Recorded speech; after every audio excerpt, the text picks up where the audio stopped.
We've been tracking this winter storm for days. Many people preparing for it. And this morning we are covering every corner of the Commonwealth. This half hour, we check in on Fayette County. We're joined by Rob Allen with Lexington's Streets and Roads Division.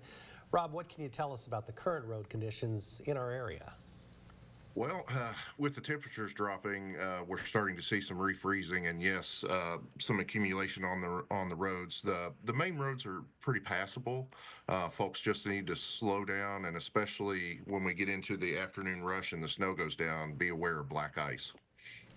You were pre-treating the roads for a few days leading up to the storm. How helpful was that pre-treating time frame? It actually was very helpful yesterday in the initial snowfall. It came down so fast, and that pre-treatment kept it from bonding to the major roads. For example, Man of War, it may have looked sloppy, still needs some fine tuning, but we didn't get that ice and snow bonding to the road. It's also a really low cost treatment, and we're only able to do it if it doesn't start out as rain. This was a mix, and we're pretty pleased with how it turned out.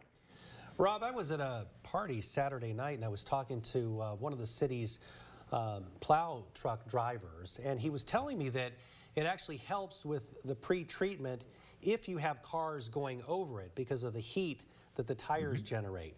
Is that true? That is true for pre-treatment. If it's just ice and snow and vehicles go over it, it packs it into the pavement, which makes it harder. But yes, it does take friction and weight to activate salt.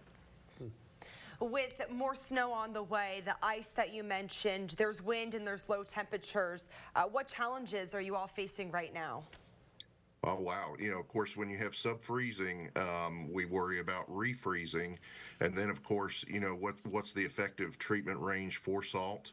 Down to the low 20s. We have additives that we can add with the salt that actually will let us treat, down to about 10 degrees. The problem is the chemical reaction is much slower. And with these extended cold temperatures, this precipitation is going to stick around for quite some time, and we're looking at a chance for more this weekend.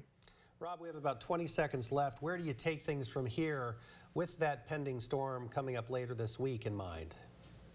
Not so much worried about the pending storm as I am refreezing and ice. And just to re-emphasize to folks, cut your speed down at least 10 miles an hour off the posted speed limit, and don't get out yet unless you absolutely have to.